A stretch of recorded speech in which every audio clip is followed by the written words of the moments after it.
CM Nitish Kumar આજે PM Modi સાથે કરશે મુલાકાત। ફ્લોર ટેસ્ટ પહેલા સીએમ નીતિશ કુમાર દિલ્હીની મુલાકાતે છે।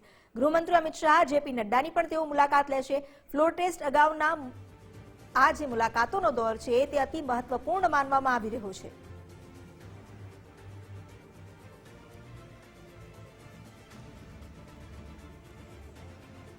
ગૃહમંત્રી અમિત શાહ અને જેપી નડ્ડા તેમજ પીએમ મોદી સાથેની આ મુલાકાત જે અતિ સૂચક પણ માનવામાં આવી રહી છે, કારણ કે બિહારમાં ફ્લોર ટેસ્ટ થાય તે પહેલા આ એવા ત્રણ વ્યક્તિત્વ સાથેની મુલાકાત છે કે જે બિહારમાં રાજકીય સ્થિતિ જે ડામાડોળ છે તેને સ્થિર કરી શકે તેમ છે। અત્યારે બિહારમાં જે ફ્લોર ટેસ્ટને લઈને અત્યારે ચાલી રહી છે અટકળો, ખાસ કરીને નીતિશ કુમાર જે ફરી એકવાર મુખ્યમંત્રી બન્યા છે અને પોતાનો વિશ્વાસ પણ તેમણે સાબિત કર્યો છે।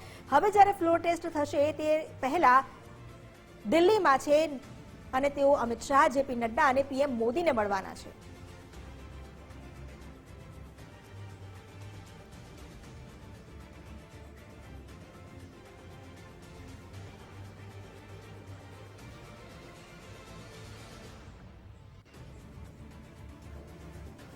ફ્લોર ટેસ્ટ જે થશે, ફ્લોર ટેસ્ટને લઈને અત્યારથી જ રાજકીય ચહલપહલ વધી ગઈ છે અને સૌથી મોટી ચહલપહલ તો એ છે કે નીતિશ કુમાર આજે પ્રધાનમંત્રી મોદી સાથે મુલાકાત કરવાના છે, એટલે આગામી સમીકરણો ત્યાં રચાઈ શકે છે।